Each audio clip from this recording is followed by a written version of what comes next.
Welcome back to King's Engineering. तो इस video में हम लोग देखने वाले फ्लेक्सिबल पाइप को किस तरह से हम लोग डिज़ाइन कर सकते हैं। तो यहाँ पे हम लोग पहले डिज़ाइन में देख लेते हैं फ्लेक्सिबल कहाँ पे पाइप यूज़ की है। तो यहाँ पे देखिए इस एंड से लेके यहाँ तक एक पाइप ड्रॉ की हुई है और जो कि एक थोड़ा सा फ्लेक्सिबल तरफ से उसका अप्रेंस दिया हुआ है। देखिए अगर आप इसको जूम करते हो तो यहाँ पे देखिए कुछ अलग तरह से अप्रेंस उसको दिया हुआ है। तो हम यही करेंगे कि इसको एक अलग तरह से अप्रेंस देके और इस पाइप को पूरी तरह से डिज़ाइन करके रेडी करेंगे। तो चलिए शुरू करते हैं।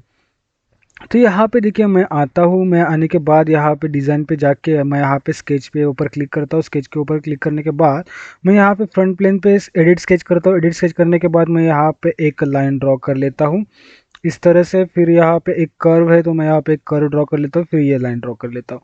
फिर मैं वहाँ पे जाके स्केच में डायमेंशन देख लूँगा कि क्या डायमेंशन है। तो मेरा पहला डायमेंशन था 1038 यानी कि 1040। फिर रेडियस है मेरा 240 का और रेडियस के बाद 42 का मेरा लेंथ है। तो मैं यहाँ पे वही सेम जो डायमेंशन है वो अप्लाई करूँगा यहाँ पे। तो मैं यहाँ पे डायमेंशन अप्लाई करता हूँ 1040। ओके क्लिक करता हूँ। फिर मैं यहाँ पे रेडियस का डायमेंशन अप्लाई करता हूँ। रेडियस था मेरा 240। फिर मेरी जो पाइप थी नीचे वाली, तो वो पाइप मेरी जो है कि 420। तो मैं यहाँ पे 420 का एक पाइप बना के रेडी करके रखता हूँ। तो जैसे मैं यहाँ पे पाइप एक बना के रेडी करके रख रहा हूँ, तो मैं यहाँ पे मेरा डायमेंशन यानी कि स्केच बना के रेडी हो चुका है। तो मैं यहाँ पे फीचर्स में जाके रिवॉल्व शेप बॉस बेस का यूज़ करूँगा। रिवॉल्व शेप बॉस बेस का यूज़ करते हुए मैं सर्कुलर प्रोफाइल को सिलेक्ट करूँगा, फिर इस लाइन को सिलेक्ट करूँगा, फिर मुझे उसका डायमीटर मालूम रहना चाहिए। तो मैं यहाँ पे स्केच में जाके उसका डायमीटर देखता हूँ। डायमीटर है 160 mm। तो यहाँ पे मैं उसका डायमीटर देता हूँ 160 mm। 160 mm डायमीटर के साथ उसको थीन फीचर अप्लाई करूँगा और 1 या 2 mm का मैं थिकनेस उसको अप्लाई करूँगा।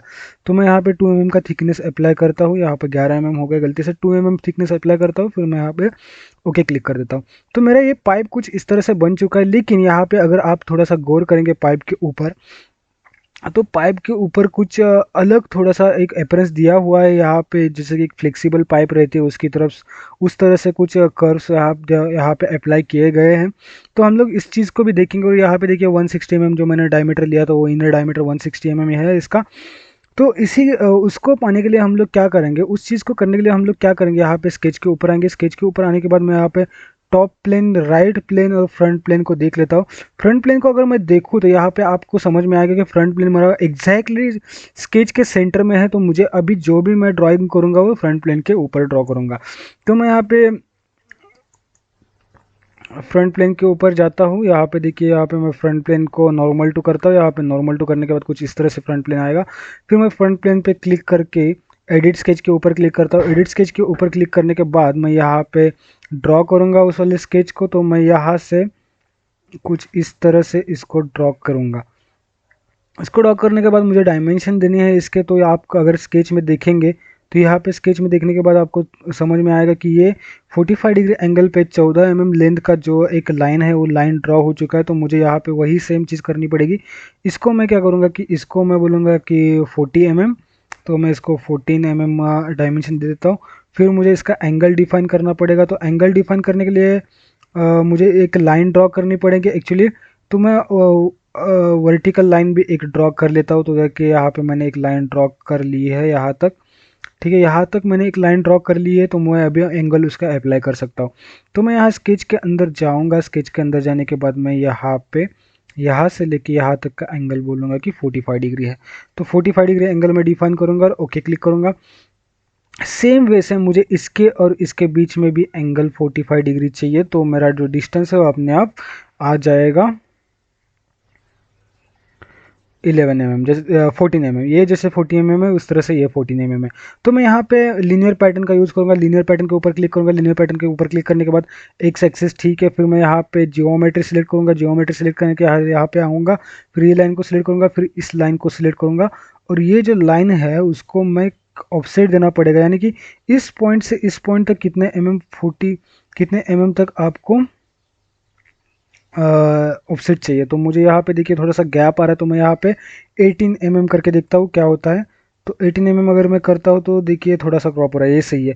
तो 18 mm करके मुझे इसका क्वांटिटी बढ़ाना पड़ेगा। क्वांटिटी यहाँ तक बढ़ाना पड़ेगा, जहाँ तक एंड टच नहीं होता वहाँ तक आपको क्वांटिटी बढ़ाना पड़ेगा। मैं क्वांटिटी बढ़ा के यहाँ तक लेके आता हूँ। फिर लास्ट में जाके एक बार चेक भी कर लेता हूँ। हाँ, तो मुझे एक क्वांटिटी कम करना पड़ेगा, यानी कि मेरा 22 नंबर्स ऑफ रिंग्स यहाँ पे बैठ रहे। रिंग्स बैठने के बाद मैं यहाँ पे पावर ट्रिम कमांड पे आऊँगा। पावर ट्रिम कमांड के लिए यहाँ पे ट्रिम कमांड पे सिलेक्ट करना है, वो तो अपने पावर ट्रिम कमांड हो जाएगी। एक्चुअली पावर ट्रिम से मुझे क्या करना है, ये जो दोनों के बीच में जो ये गैप है ना, इसको ट्रिम करते जाना है सभी स्केच के अंदर। क्योंकि क्या है कि आप जब इसके रिवॉल्व कमांड अप्लाई करेंगे, क्योंकि हम लोग जो जियोमेट्री अभी बनाने जा रहे हैं, जो हम लोग अभी स्केच बनाने जा रहे हैं, तो वो किसी की मदद से बनेंगे, रिवॉल्व कमांड की मदद से बनाएंगे। अगर रिवॉल्व कमांड को अगर मैं देखने जा रहा हूँ, तो रिवॉल्व कमांड के अंदर एक सीन ऐसा है कि आपको एक ही बॉडी चाहिए, तो एक बॉडी के लिए मुझे ये सब ट्रिम करना पड़ेगा, तब जाके मुझे एक बॉडी मिलेगी। तो आपको भी यही सेम चीज़ आपको अप्लाई करनी है, ट्रिम करना है एक ही बॉडी के ऊपर, और कम्प्लीटली एक ही स्केच बनना चाहिए, नहीं तो आपको एक एक करके एक एक स्केच सिलेक्ट करना पड़ेगा। इससे आपका थोड़ा सा टाइम एक्स्ट्रा जाएगा, लेकिन अगर आप ट्रिम कमांड का यूज़ करते हैं तो थोड़ा सा कम टाइम जाएगा, थोड़ा सा इजी भी आपको पड़ जाएगा। वो आप हर एक चीज़ को सिलेक्ट करना नहीं पड़ेगा। तो मैं यहाँ पे ट्रिम कर रहा हूँ। ये थोड़ा आगे आया हुआ तो मैं उसको भी ट्रिम करता हूँ। तो ट्रिम करने के बाद आप जैसे अंदर का पार्ट ट्रिम कर दोगे, तो यहाँ पे एक सिंगल यूनिट दिखाई देगा आपको। देखिए लाइन का कलर चेंज हुआ, इसके अंदर का जो पार्ट था उसका भी कलर चेंज हो चुका है। तो मैं यहाँ पे क्या करता हूँ कि एक सेंटर लाइन ड्रॉ कर लेता हूँ। सेंटर लाइन यहाँ से मैं यहाँ तक ड्रॉ कर लेता हूँ कुछ इस तरह से। फिर मैं अप्लाई करूँगा यहाँ पे फीचर्स में जाके रिवॉल्व बॉस बेस को। रिवॉल्व बॉस बेस को जैसे अप्लाई करूँगा तो मेरा ये जो पार्ट है वो बन जाएगा। देखिए यहाँ पे पाइप का जो फ्लेक्सिबल पाइप का जो ऊपर का अप्रेंस था वो बन चुका है। सेम इसी तरह से क्या करना है कि मुझे जो मेरा जो राइट प्लेन है, फ्रंट प्लेन को सिलेक्ट करना है, फिर स्केच के ऊपर सिलेक्ट करना है। स्केच के ऊपर सिलेक्ट करने के बाद मैं यहाँ पे नॉर्मल टू फ्रंट प्लेन करूँगा। नॉर्मल टू फ्रंट प्लेन करने के बाद मैं यहाँ पे आ जाऊँगा और यहाँ पे सेम चीज़ करूँगा, जैसे वहाँ पे मैंने ड्राइंग किया था वैसे ही यहाँ पे मैं ड्रॉ करूँगा, और रिवॉल्व कमांड का यूज़ करते हुए मैं एकदम आसानी से उसे बना दूंगा। तो मैं यहाँ पे देखिए, यहाँ पे मुझे इस वाली लेंथ तो मुझे मालूम है, लेंथ मेरी है इसकी 14 mm, तो मैं यहाँ पे 14 mm दे देता हूँ। 14 mm मैं करके इंटर कर देता हूँ। जैसे मैं 14 mm इंटर कर देता हूँ, तो यहाँ पे मुझे एंगल भी डिफाइन करना है, दो एंगल डिफाइन करने, दो लाइन के मैंने पिछले वीडियो में बताया था। तो इस वाले एंगल और इस वाले एंगल को लाइन करना है। लाइन करने के बाद मुझे दोनों को एंगल दे देना है। एंगल देना है 45 mm। तो दूसरी लाइन भी मेरी एग्जैक्टली बन जाएगी सेम 45 mm की। ठीक है। तो और एक चीज़ आपको याद रखना है कि यहाँ से लेके यहाँ तक एक आपको लाइन ड्रॉ करनी है, क्योंकि आपका जो शेप है वो कम्प्लीटली इनक्लोज होना चाहिए, तभी आप रिवॉल्व कमांड का यूज़ कर सकते हैं। जैसे मैंने यहाँ पे आके एक लाइन ड्रॉ कर ली है, ब्लैक कलर में लाइन दिख रही है। फिर मैं यहाँ पे आके लीनियर पैटर्न सिलेक्ट करूँगा। लीनियर पैटर्न सिलेक्ट करने के बाद मुझे एक्स एक्सिस है तो मुझे वाई एक्सिस के अकॉर्डिंग मुझे जो भी चाहिए वो सिलेक्ट करना है। तो मैं यहाँ पे जो नंबर्स है वो ज़ीरो कर देता हूँ, तो एक्स एक्सिस के नंबर ज़ीरो हो जाएंगे। वाई एक्सिस पे मुझे लीनियर पैटर्न चाहिए, तो मैं यहाँ पे ये दो लाइन सिलेक्ट कर लेता हूँ। दो लाइन सिलेक्ट करने के बाद मैं यहाँ पे क्वांटिटी बढ़ाता हूँ। देखिए वाई एक्सिस मतलब कि इस तरफ, मतलब यहाँ पे देखिए आपको एक्सिस दिख रहा है, तो इस तरफ आपका मिरर हो जाएगा। अगर मैं जेड एक्सिस पे भी अप्लाई करता हूँ 1 2 3 4 5, यहाँ पे देखिए काउंट मैटर करता है। 1 काउंट मतलब आपका एक ही काउंट होगा, और काउंट अगर बढ़ते तो आपका उसका मतलब होगा कि 2 3 काउंट बन जाएंगे। तो मैं ये वाई एक्सिस को ऊपर क्लिक करके मिरर करके आपको दिखा रहा था, तो उसका डायरेक्शन मुझे चेंज करना पड़ेगा। उसके साथ ही मुझे दोनों के बीच का डिस्टेंस कितना करना है, 18 mm करना है। पिछले पार्ट में दिखाया था उसे 18 mm उसका डिस्टेंस कर देना है। 18 mm डिस्टेंस करने के बाद मुझे ये जो लाइन वहाँ तक टच हो रही है वहाँ तक उसका काउंट बढ़ाना है। तो मैं यहाँ पे काउंट बढ़ाता जाऊँगा। काउंट बढ़ाने के बाद वो अपने आप यहाँ पे दिखाई देगा, तब मैं रुक जाऊँगा। तो यहाँ पे देखिए अभी भी काउंट नहीं आ रहा, देखिए काउंट आ चुका है, तो ये कम्प्लीटली यहाँ पे आ जाएगा। तो अभी एक चीज़ मेरी इसमें बाकी है, वो चीज़ ये है कि मुझे इसमें क्या करना पड़ेगा, ट्रिम करना पड़ेगा। जैसे मैंने आपको दिखाया था पिछली बार, उसी तरह से मुझे यहाँ पे ट्रिम करना पड़ेगा, लेकिन ट्रिम को थोड़ा सा जाएगा ज़्यादा टाइम। तो यहाँ पे वीडियो को थोड़ा सा स्किप करते हैं और वीडियो को स्टार्ट करते हैं। जैसे मेरा ट्रिम कंप्लीट हो जाएगा उसी टाइम मैं वीडियो को स्टार्ट करते हूँ, मैं आगे का प्रोसेस आपको बताता हूँ। तो यहाँ पे मेरा ट्रिम करके रेडी हो चुका है और मैंने एक सेंटर लाइन भी यहाँ पे ड्रॉ कर ली है। एक बात याद रखना कि आपका जो स्केच है वो थोड़ा सा कुछ इस तरह से कन्वर्ट होके आना चाहिए, तभी आपको रिवॉल्व अप्लाई कर सकते हो सकता है कि आप यहाँ पे ट्रिम करते हो, ये नीचे वाली लाइन ट्रिम कर दी या कोई भी बीच में से लाइन ट्रिम कर दी, तो आपका वो प्रॉपर नहीं बनेगा। आपको ध्यान से ट्रिम करना है। उसके साथ ही आपको जब तक ये ब्लू कलर का नहीं आता तब तक यही देखना है कि आप कहीं पे मिस्टेक तो नहीं किया, आपने कहीं पे गलती तो नहीं की, आपका जो आपने स्केच किया वो कम्प्लीटली क्लोज है क्या, ये होना बहुत ज़रूरी है। और इसको देखना भी बहुत ज़रूरी है। तो यहाँ पे देखिए मैं यहाँ पे सिंपली आता हूँ फीचर्स के ऊपर, रिवॉल्व के ऊपर, रिवॉल्व को उसका एक्सेस अपने आप मिल गया, फिर ये कमांड अपने आप अप्लाई हो गई। अगर आप अभी देखते हो तो आपका जो पाइप है वो बन के रेडी हो चुका है। लेकिन अभी हम लोग देखते हैं पाइप में और कुछ बनाना बाकी है या बनाना है या नहीं है।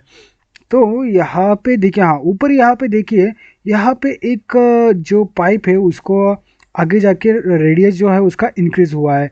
यानी कि यहाँ पे रेडियस जो है पाइप का वो इंक्रीज हुआ है। तो मैं इसके डायमेंशन ले लेता हूँ। तो मुझे एक डायमेंशन मिला यहाँ पे देखिए। अब फ्लैंज का आउटर डायमीटर मिला। ओके, एक फ्लैंज है।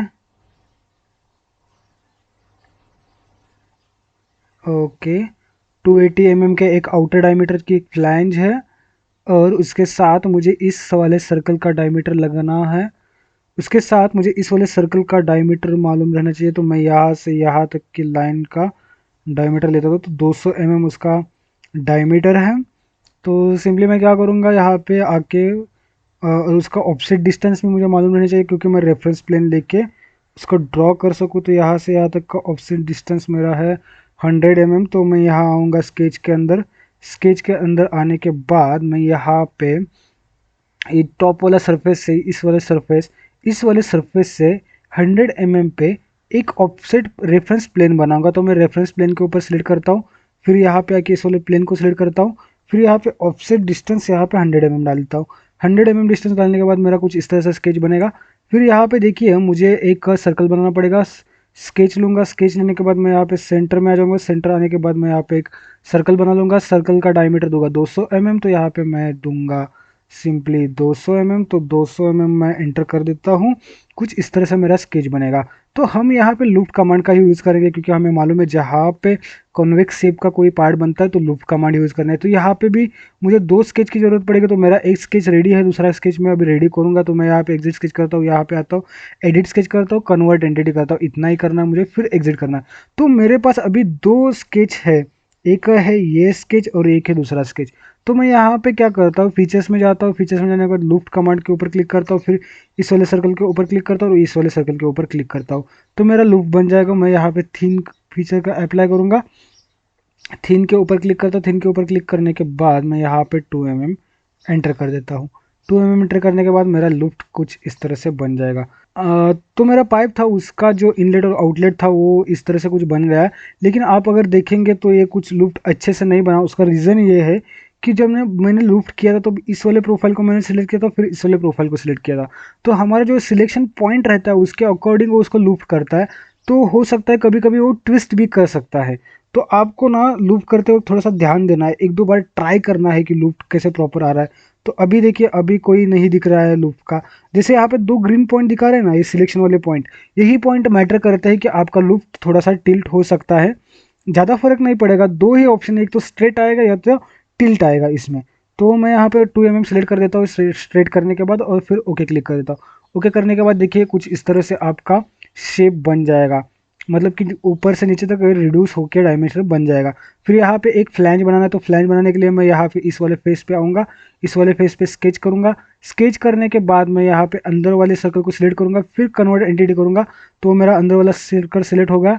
फिर मैं यहाँ से यहाँ तक एक सर्कल ड्रॉ करूँगा, और फिर आउटर सर्कल का डायमीटर क्या है मैं डायग्राम में जाके देखूंगा। आउटर सर्कल का डायमीटर है हमारा 280 mm। तो मैं यहाँ पे स्केच के अंदर आके यहाँ पे आउटर सर्कल का डायमीटर दूंगा। डायमीटर दूंगा मैं 280 mm। 280 mm एंटर करने के बाद मेरा कुछ इस तरह से स्केच बन जाएगा। तो यहाँ पे मैं फीचर के ऊपर जाऊंगा और एक्सट्रूड करूंगा, और मैं यहाँ पे 10 mm एक्सट्रूड करने वाला हूँ। 10 mm एक्सट्रूड करने के बाद मैं ओके क्लिक कर दूंगा। ओके क्लिक करने के बाद हमारा जो पाइप है वो कुछ इस तरह से दिखेगा। लेकिन मैं अभी चाहता हूँ कि मैंने जो किया था ड्राइंग, इसके अंदर इस वाले पाइप को, इसका जो कलर वगैरह है, अपरेंस वगैरह मैं चेंज करना चाहता हूँ। तो उसको सिलेक्ट करूँगा, अपरेंस के ऊपर क्लिक करूँगा। अपरेंस के ऊपर क्लिक करने के बाद मैं यहाँ पे ब्लू कलर दूंगा और अप्लाई कर दूंगा। जो मेरा फ्लैंज है वो कुछ अलग कलर में रहेगा। तो मैं फ्लैंज के ऊपर क्लिक करता हूँ, फिर एक्सट्रूड के ऊपर क्लिक कर देता हूँ। पूरा पूरा जितना भी एक्सट्रूड मैंने सेलेक्ट किया उतना पूरा कलर चेंज कर देगा, और यहाँ पे मैं ब्लैक के ऊपर क्लिक कर देता हूँ। तो मेरा फ्लैंज कुछ ब्लैक कलर का बन जाएगा। और इस तरह से हम एक फ्लेक्सिबल पाइप रेडी कर सकते हैं, एक बना सकते हैं, फ्लेक्सिबल पाइप का एप्रन्स बना सकते हैं। और हमारा जो रिक्वायरमेंट था फ्लेक्सिबल पाइप बनाने का, वो रिक्वायरमेंट पूरी तरह से कंप्लीट हो चुका। तो हम लोग इस प्रोजेक्ट को सेव करते हैं। सेव एज करके मैं इसको सेव करता हूँ। तो इस वीडियो में इतना ही था, मिलते हैं अगले वीडियो में।